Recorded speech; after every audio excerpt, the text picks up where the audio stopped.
Hi fans! Good afternoon. Ang gagawin ko sa araw na ito dahil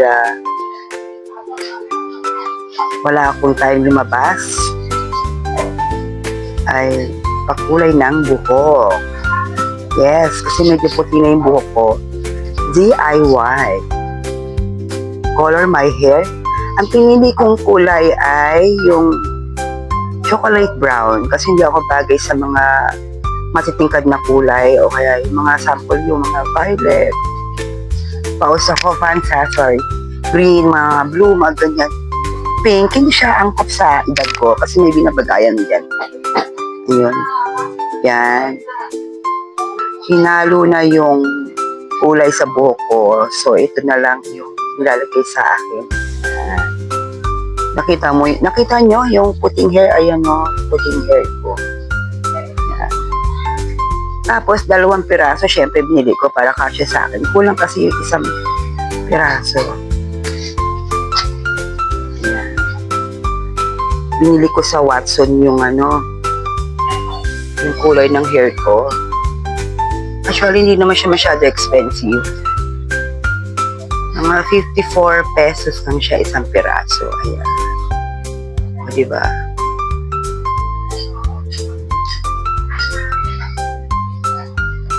Ayan, fans.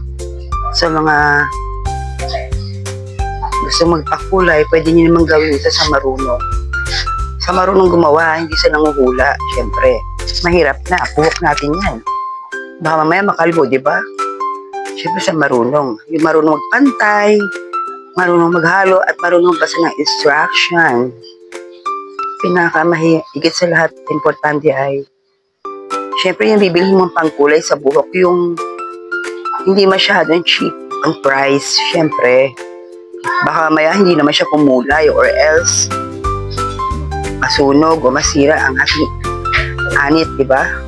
Buhok natin. Siyempre, dapat ingatan din natin yung ating buhok at alamin natin yung mga product na pwede natin gamitin sa buhok natin.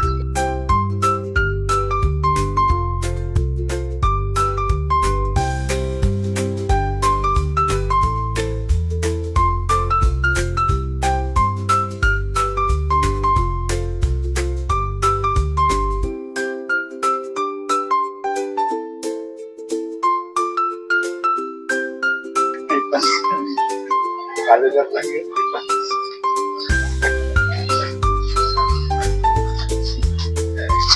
So, kung napapansin nyo,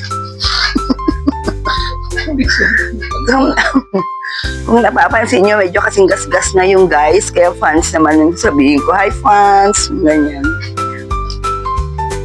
Yun. Ayan po.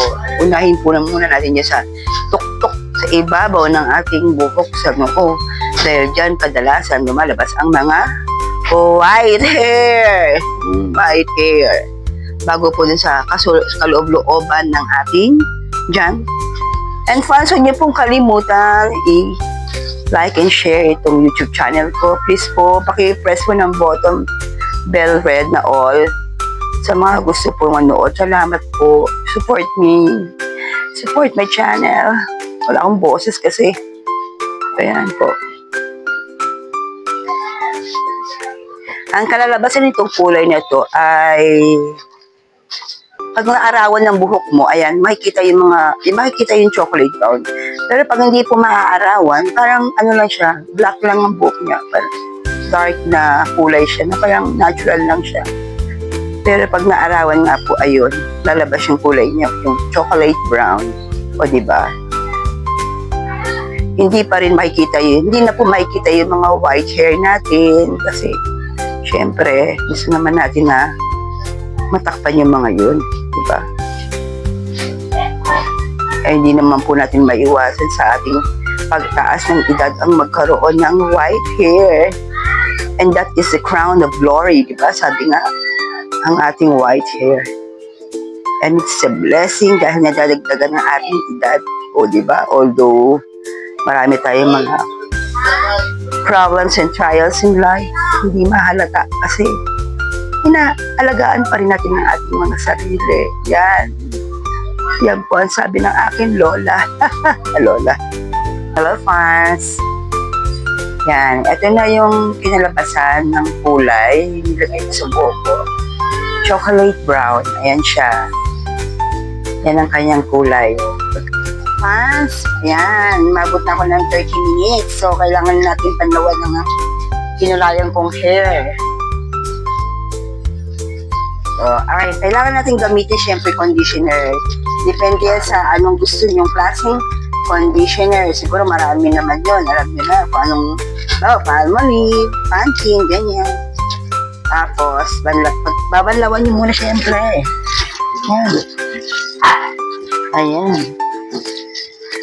Siyempre, halu-haluin nyo. Dapat nyo sa tubig. Ayan, dahan-dahan lang.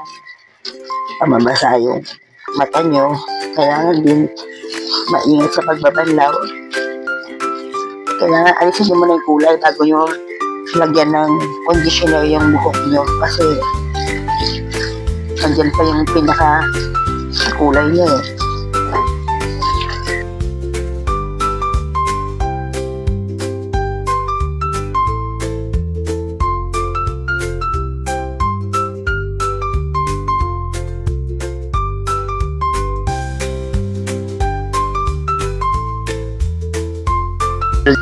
Yes, mga fans, ayan. Tapos na at last. Yan ang finale ng aking pagkulay sa buhok. Ayan, chocolate brown. As you can see, di ba? Ayan, ganyan lang po kadali. Pagkatapos nyong, syempre, pagkatapos nyong banlawan, susukayan yung maigi at patuyuin. Ayan. Thanks for watching, mga fans. Sunod na channel ko po ulit. Bye-bye.